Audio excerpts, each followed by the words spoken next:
ഫോട്ടോഗ്രാഫറിനെ പറ്റി എടുത്തു പറയണം. കാരണം ഇപ്പൊ നരിവേട്ട എന്ന് പറയുന്ന ഒരു സിനിമ ഇറങ്ങിയിട്ടുണ്ടായിരുന്നു ടോവിനോന്റെ. അപ്പൊ ആ സിനിമ മുഴുവനുമായിട്ടും, അതായത് ഒരു 75% ആ ഇഷ്യൂ ബേസ് ചെയ്തിട്ടാണ് അതിന്റെ സീൻസും കാര്യങ്ങളൊക്കെ. പക്ഷെ ആ പടം നമ്മൾ മൊത്തം കാണുന്നതിന്റെ എഫക്റ്റിനേക്കാൾ കൂടുതൽ ഫോട്ടോഗ്രാഫറുടെ ഒരു സ്പെസിഫിക് സീൻ ഉണ്ടല്ലോ, ഇവരെ അടിച്ചു നിൽക്കുന്നത്, അത് ഫുൾ ഹാൻഡ് ഹെൽഡ് ആയിട്ടാണല്ലോ പോയിരിക്കുന്നത്. അതിനുള്ളൊരു കൊറിയോഗ്രാഫി ഉണ്ട്, ഒരു നാച്ചുറൽ കൊറിയോഗ്രാഫി ഉണ്ട്. ഇവിടെ ഒരു യുദ്ധ മോഡലാണല്ലോ, നരിവേട്ട കണ്ടാൽ മനസ്സിലാവും, രണ്ട് സൈഡിൽ രണ്ടാളുകൾ അങ്ങനെയാണ് സെറ്റ് ചെയ്തിരിക്കുന്നത്. മറ്റേത് ശരിക്കും ഒറിജിനലായിട്ട് നമ്മൾ ആ സമയം ചെയ്യുന്ന ആളുകളുടെ കൂടെ നിൽക്കുന്നത് പോലെയാ ഷൂട്ട് ചെയ്തിട്ടുള്ളത്. ഭയങ്കര നാച്ചുറൽ ആയിട്ടാ ഫോട്ടോഗ്രാഫർ ചെയ്തിട്ടുള്ളത്. ഞാൻ ഈ അടുത്ത് കൂടി രഞ്ജൻ പ്രമോദ് സാറിന്റെ അടുത്ത് സംസാരിച്ചപ്പോ ഭയങ്കര റിസ്ക് ആയിരുന്നു, ഒക്കെ വഴുക്കുള്ള പാറകളായിരുന്നു എന്നൊക്കെ സാറിന്റെ അടുത്ത് എക്സ്പ്ലെയിൻ ചെയ്തിരുന്നു. ഫോട്ടോഗ്രാഫറിലേക്ക് വരേണ്ടതുണ്ട്. അതിന് മുമ്പ് ചോദിച്ചോട്ടെ, ഈ ചന്ദ്രോത്സവം എന്നുള്ള സിനിമ എടുത്ത് നോക്കിയാണെങ്കിൽ അതിലൊരു 3-4 ഇൻട്രോകൾ തന്നെ ഉണ്ട് ലാലേട്ടന്, പല പല ഘട്ടങ്ങളിലായിട്ട്. അതിൽ ഫസ്റ്റത്തെ ഇൻട്രോ സൈക്കിളിലാണ്, സൂപ്പർ സ്റ്റാർ സൈക്കിളിലാണ് വരുന്നത്. വന്നിറങ്ങി ഒരു ഡയലോഗ് പറഞ്ഞ് തീരുമ്പോ കറക്റ്റ് ആയിട്ട് ബാക്കിൽ സൈക്കിള് വീഴണം. അതൊരു പ്രത്യേക ടൈമിംഗ് ആണല്ലോ. അതിന് പിന്നിലത്തെ ട്രിക്ക് എന്താ? അത് നാച്ചുറലായി വീണത്, അത് നാച്ചുറലായിട്ട് വീണത്. അതിലൊന്നും നമ്മൾ ഗിമിക്സ് കാണിച്ചില്ല. ഇത് വീഴണം, കെട്ടുകമ്പി കെട്ടണം, വലിക്കണം, അങ്ങനെയൊക്കെ പ്ലാൻ ചെയ്തിരുന്നു. പക്ഷെ ഈ ലാൽ സാറിൻ്റെ അതാണ് എക്സ്പീരിയൻസ് പറയുന്നത്. വന്ന് ആ പൊസിഷൻ നിർത്തിയത് ഒരു വീഴുന്ന, നമ്മൾ ആരും ഇപ്പം മോഹൻലാലാണെങ്കിലും മമ്മൂക്ക ആണെങ്കിലും അവർ എന്താ ഫ്രെയിമിലെ ടേക്കിൽ എന്നുള്ളത് ഡെഫിനറ്റ്ലി നമുക്ക് യൂഹിക്കാൻ പറ്റില്ല. നന്നായിട്ട് ചെയ്യുന്നു മാത്രം യൂഹിക്കാം. അത് പല മമ്മൂക്കയുടെ പടങ്ങളിലെയും ലാലേട്ടൻ്റെ പടങ്ങളിലെയും ഞാൻ എക്സ്പീരിയൻസ് ചെയ്തത് ക്യാമറ. അപ്പോൾ അത് സൈക്കിളിൽ വന്നു, അത് വന്ന് അപ്പം പുള്ളി പറഞ്ഞ അതൊന്ന് കെട്ടുകമ്പി ഒന്ന് വയ്ക്കാണ്ടാന്ന് പറഞ്ഞു. ഞാൻ ആർട്ട് ഡയറക്ടർ പറഞ്ഞ അത് ജസ്റ്റ് ഒന്ന് വലിച്ചാൽ അത് വീഴും, അപ്പോൾ ഒന്ന് തിരിഞ്ഞ് നോട്ടം കൊടുത്താണ്. ആ വച്ച സ്റ്റാൻഡ് ഇട്ട രീതി അതുപോലെ നാച്ചുറൽ ടപ്പിന് വീഴുന്നു. അപ്പം അത് ഇറ്റ് ഹാസ് ഹാപ്പൻഡ്. അത് ഫിലിമില്ലേ, ഒരിക്കലും റീഷൂട്ട് ചെയ്യാൻ പറ്റില്ല. വീഡിയോ ആണെങ്കിൽ നമ്മൾ വീണ്ടും ട്രൈ ചെയ്യാന്ന് പറഞ്ഞു. It happened. ഹാപ്പി ആക്സിഡന്റ് എന്നൊക്കെ പറയണത്. അപ്പം അത് പല ഇൻഡ്യൂഷൻ എന്ന് പറയില്ലേ, അല്ലെങ്കിൽ നമ്മൾ പ്രാർത്ഥിക്കുമ്പോൾ നടക്കുന്നത് അതേ ഇതന്നെ. രസതന്ത്രത്തിൽ എനിക്ക് ഒരു ഷോട്ട് കിട്ടിയിരുന്നു ഇതേപോലെ. നമ്മൾ ഒരു മനസ്സിൽ വിചാരിക്കുന്നത് ഓട്ടോമാറ്റിക്കായി നമ്മൾ കിട്ടില്ല എന്ന് പറയുമ്പോൾ കിട്ടും.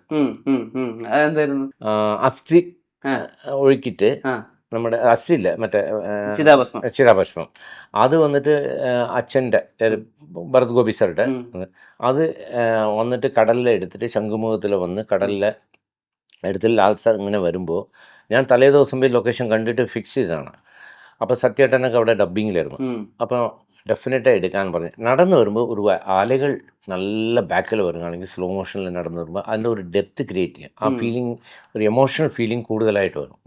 അപ്പോൾ അത് ഞാൻ കണ്ട് എൻ്റെ അസിസ്റ്റൻറ്റ് ഞാനും പോയി ലൊക്കേഷനിൽ നിന്ന് ഇത്ര മണിക്ക് 6 മണിക്ക് ശംഖുമുഖത്തിൽ പോയി നിന്ന് കണ്ടിട്ട് അത് ഉറപ്പിച്ചിട്ടാണ് ഷൂട്ടിങ് കൊണ്ടുപോയ ദിവസം വേവ്സേ ഇല്ല, ഇങ്ങനെ ഉറങ്ങുക.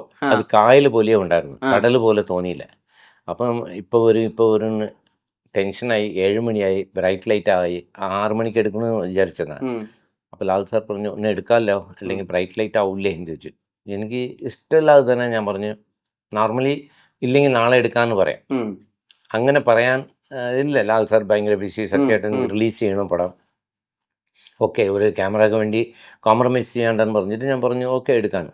അപ്പം ഞാൻ എന്താ ചെയ്യുക, അത് വേറെ ഒരു വ്യത്യാസം വരുത്തുന്നു പറഞ്ഞു. ഞാൻ അവിടെ ഒരു കുഴി എടുക്കാൻ പറഞ്ഞു. കുഴി എടുത്തിട്ട് ക്യാമറ അകത്തെ മണ്ണിൻ്റെ അകത്ത് കുഴിയിൽ പോയിട്ട് ക്രെയിൻ ഇങ്ങനെ പൊന്തി വരുമ്പോൾ ലാൽ സാർ നടന്നു വരും. വന്നിട്ട് ഒരു വ്യത്യാസം, എന്തെങ്കിലും എഫക്റ്റ് വേണമല്ലോ, ഫ്ലാറ്റായിട്ട് എടുക്കണ്ടെന്ന് വിചാരിച്ചെന്ന് അത് എടുത്ത് ഇങ്ങനെ ലാൽ സാർ വന്നുകൊണ്ടിരിക്കുന്നത്. വേവ്സ് വന്നാൽ കൊള്ളാം എന്ന് പറഞ്ഞിട്ട് ഇങ്ങനെ പ്രാർത്ഥിച്ചിരുമ്പോൾ ടപ്പ് അങ്ങനെ വേവ്സ്, ഭയങ്കര വേവ്സ് അടിച്ച് ലാൽ സാറുടെ ടൈറ്റ് ഫ്രെയിം വരുമ്പോൾ പുള്ളിയുടെ മോഹം കണ്ടിട്ട് ഞാൻ കറഞ്ഞു പോയി. കാരണം ഒരു ഹാപ്പിനെസ് എന്താണെങ്കിൽ അവിടെ വേവ്സ് നമ്മൾ എക്സ്പെക്ട് ചെയ്ത് കിട്ടി. സെയിം ടൈം ഫ്രെയിമിൽ ആ പുള്ളിക്ക് ആ സൗണ്ട് കേട്ടിട്ട് അതിൻ്റെ ഒരു ഡെപ്ത് കണ്ണിൽ കൊടുത്തു. അപ്പോൾ രണ്ടും സിങ്ക്രണൈസേഷനായി. ഇതുപോലെ കുറേ ഫിലിംസിൽ ഇങ്ങനെ നിമിത്തത്തിൽ നടക്കുന്ന സംഭവങ്ങളാണ്. അത് എല്ലാവർക്കും നടന്നു, എനിക്ക് മാത്രമല്ല, എല്ലാ ഡയറക്ടേഴ്സും എല്ലാ സിനിമാറ്റോഗ്രാഫേഴ്സും. സിൻസ് കടൽ മെൻഷൻ ചെയ്ത കാരണം കൊണ്ട് തന്നെ ഈ ചാന്തുവട്ടിലൊരു ഷോട്ട് ഉണ്ടല്ലോ, ഇവർ രണ്ടുപേരും കൂടിയിട്ട്, അതാണ് നേരത്തെ പറഞ്ഞ ചോട്ട മുമ്പിലെ ബൈക്ക് വന്നുകൊണ്ടിരിക്കുമ്പോൾ ഇവിടെ വെച്ച് സ്ലിപ്പായ കൊള്ളാന്ന് ആലോചിക്കുമ്പോൾ സ്ലിപ്പായി. അത് ക്യാപ്ചർ ചെയ്യാൻ പറ്റി. ഓക്കെ ഓക്കെ ലെന്തി ആയിട്ട് ഒരു സ്ലിപ്പിങ് ആ ബൈക്ക് ഫോർട്ട് കൊച്ചിയിൽ നേരത്തെ പറഞ്ഞതിന്റെ ഒരു ഇൻഡ്യൂഷൻ. ഈ നേരത്തെ കടലിനെ പറ്റി പറഞ്ഞപ്പോ ചോട്ടാ മുമ്പിൽ ഒരു സീക്വൻസ് ഉണ്ട്, ഇവർ രണ്ടുപേരും ഹഗ് ചെയ്തിട്ട് മറിയുമ്പോ ഈ കടലും കായലും കൂടി ഒരുമിക്കുന്ന അങ്ങനെ രണ്ടുപേരും രണ്ട് സൈഡിൽ നിന്ന് വെള്ളം വന്ന് ചേരുന്ന ഒരു ഷോട്ടും കൂടി എടുക്കണല്ലോ. അപ്പൊ അത് എടുക്കാൻ വേണ്ടിട്ട് ലാജു സാറ് ഭയങ്കരമായിട്ട് ചാന്തുകൂട്ടില് ലാജു സാർ ദിലീപേട്ടനോട് പറയുന്നു, ദിലീപേട്ടൻ സമ്മതിക്കുന്നില്ല, ആർട്ടിസ്റ്റിന്റെ വേദന നിനക്കറിയില്ല എന്ന് പറയുന്നു. പക്ഷെ ഷോട്ട് ഭയങ്കര ഭംഗിയായിട്ട് വന്നിട്ടുണ്ട്. ആ ഷോട്ട് എടുക്കുമ്പോ അത് ഒട്ടും പ്രിപ്പയർഡ് അല്ല, ആ മൊമെന്റിന് വേണ്ടി പോയി എടുക്കണം. എന്തായിരുന്നു അപ്പൊ ഉണ്ടായിരുന്ന മൈൻഡ് സെറ്റ് എക്സ്പീരിയൻസ്? മൈൻഡ്സ് നമ്മൾ അൺഎക്സ്പെക്റ്റഡ് ആയി കിട്ടിയതാണ്. അത് ഹാൻഡിലാണ് ഷോട്ട്, ഹാൻഡിൽ. കാരണം അത് സ്റ്റാൻഡ് വെച്ചിട്ട് നിങ്ങൾ സ്റ്റാൻഡ് പോകഞ്ഞു പോകും, അതെല്ലാം അറിയാം. അപ്പൊ എനിക്ക് വേവ്സ് വരുമെന്ന് ഒരു ഇൻഡ്യൂഷനിലാണ് നമ്മളവിടെ പിന്നെ നിന്നത്. പക്ഷെ വേവ്സ് വരുന്നില്ല. ഇതേപോലെ റോൾ ചെയ്ത് പോയി അവർ ആ ടൈമിൽ വേവ്സ് വന്നു, കംപ്ലീറ്റ് അവർ കൊണ്ടുപോയി, മൊത്തം നനഞ്ഞു പോയി. അപ്പോൾ ക്യാമറ സപ്പോസ് ട്രൈപ്പറിൽ വെച്ചിരുന്നെങ്കിൽ ഒന്നിൽ വീഡിയോ വരുന്ന ക്യാമറ, അല്ലെങ്കിൽ ഫ്രെയിമിങ് ഔട്ടായിപ്പോൾ. ഷോൾഡറിൽ വെച്ചത് കൊണ്ട് ആ സമയത്തിൽ തോന്നി ഷോൾഡറിൽ വെച്ച് എടുക്കാമെന്ന് തോന്നിയത് കൊണ്ടാണ് ഷോൾഡറിൽ വെച്ച് എടുത്തത് ആ ഷോട്ട്. പിന്നെ സ്ലോ മോഷൻ ആയതുകൊണ്ട് ചെറുപ്പം അറിഞ്ഞില്ല അത്. ഈ നല്ല മൊമെന്റ് നടക്കുന്നതിനേക്കാൾ തൊട്ട് മുമ്പ് അത് സെൻസ് ചെയ്യാൻ പറ്റണോ ഫോട്ടോഗ്രാഫറിന്? അതെ, definite we have to frame inside. നമുക്ക് കിട്ടണം ഇങ്ങനെ ഒരു പോസിറ്റീവ് എനർജി കൊടുക്കുമ്പോൾ അത് ഡെഫിനറ്റ്ലി കിട്ടുമെന്നാണ് എനിക്ക് തോന്നുന്നത്. അതിൽ എനിക്ക് ഭയങ്കര ബിലീഫുണ്ട്. ഇപ്പൊ നമ്മൾ നേരത്തെ ചന്ദ്രോത്സവത്തിനാണ് നിർത്തിയത്. ചന്ദ്രോത്സവത്തിന്റെ കാര്യം പറയുമ്പോൾ എപ്പോഴും ഈ മോഹൻലാൽ സാറിന്റെ ബർത്ത്ഡേ മാഷപ്പുകളൊക്കെ വരും. അപ്പൊ എപ്പോഴും യൂസ് ചെയ്യുന്ന ഒരു ഷോട്ടാണ് ഈ തറവാടിന്റെ പൂമുഖത്ത് നിന്ന് ഈ മുണ്ടെടുത്ത് തലയിൽ ഇങ്ങനെ കെട്ടി വെച്ചിട്ട് സ്ലോ മോഷനിൽ ഇങ്ങനെ നടന്നു വന്ന് മുണ്ട് വളച്ചു കുത്തുന്ന ഒരു ഷോട്ട്. അതൊരു മാസ് സിനിമയൊന്നും അല്ല, അതൊരു റൊമാൻറ്റിക് സിനിമയാണ്. പക്ഷെ ആ ഷോട്ടിന് വല്ലാത്തൊരു മാസ് ഫീലാണ്. അത് ഇപ്പുറത്ത് നിന്ന് ഷൂട്ട് ചെയ്യുമ്പോഴും ആ ഒരു എനർജി കിട്ടിയിരുന്നോ? ഡെഫിനറ്റ്ലി അദ്ദേഹത്തിൻ്റെ ഒരു ഇത് തന്നെ. നമ്മൾ ഒരു ഫ്രണ്ടിലൊരു ഹില്ല് നമ്മൾ ഷൂട്ട് ചെയ്യുമ്പോൾ, ആ സാധാരണ ഒരു കുന്ന് ഷൂട്ട് ചെയ്യുമ്പോൾ പെട്ടെന്ന് അത് ഹിമാലയ പോലെ തോന്നുവാണെങ്കിൽ സെയിം ഫീലിംഗ് ആണ്. നമ്മൾ കൊടപ്പന കുന്നിൻ്റെ ഷോട്ട് എടുത്തുകൊണ്ടിരിക്കുമ്പോൾ നമ്മുടെ വിഷ്വലിൽ കിട്ടുന്ന ആ ലെൻസിങ്, അതിൻ്റെ കളർ, അതിൻ്റെ പെർഫോമൻസ് എല്ലാം കൂടി ഒരു ഹിമാലയ കിട്ടുന്ന പോലെ നമ്മൾ ഫീൽ ചെയ്യുമ്പോൾ, അതുപോലെയാണ് ലാൽ സാറിൻ്റെ ആ വരവ്. ഒരിക്കലും ഒരു ഷോട്ടെന്ന് മാത്രം പറഞ്ഞത് ഇത്. അപ്പോൾ അദ്ദേഹം നടന്നു പോകുന്നു, സ്ലോയിലാണ് എടുക്കാം, അല്ലല്ലോ സ്ലോ മോഷൻ. അന്ന് സ്ലോ മോഷൻ എന്ന് പറഞ്ഞാൽ കാൽക്കുലേറ്റഡാ. ഇന്ന് പോലെ വീഡിയോ ഇല്ലല്ലോ. Film is calculate. 50,000 ഫീറ്റിലെ പടം ചെയ്യണം, 60,000 ഫീറ്റിലെ പടം ചെയ്യണം തീരുമാനിച്ചിട്ടാണ് പടം ചെയ്യുന്നത്, ബഡ്ജറ്റിങ്.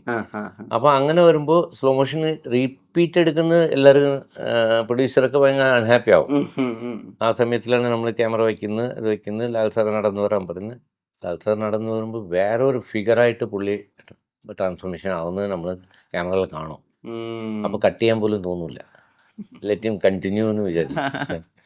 അതിൽ ഒരേ ഒരു പേടി എന്താണെങ്കിൽ ഫോക്കസ് പുല്ലറില്ലേ, അവർക്കാണ് സിനിമാറ്റോഗ്രാഫറെക്കാട്ടിലും ടഫാണ്. അന്നത്തെ സിനിമ ഫോക്കസ് എന്ന് പറയുന്നത് എല്ലാം മാനുവലാണ്, എവറിത്തിങ് ഇസ് മാനുവലാണ്. എന്ന പോലെ ഡിജിറ്റൽ പോലെ ടച്ച് ചെയ്യാൻ പറ്റില്ല. സോ ഡിപ്പെൻഡ് അപ്പൺ ഫോക്കസ് പുല്ലാണ്. അപ്പം ഭാഗ്യം കൊണ്ട് പല പടങ്ങളിലും എനിക്ക് ഷാർപ്പ് ഫോക്കസ് കിട്ടുന്നത് നമ്മുടെ അസിസ്റ്റൻസ് കാരണമാണ്.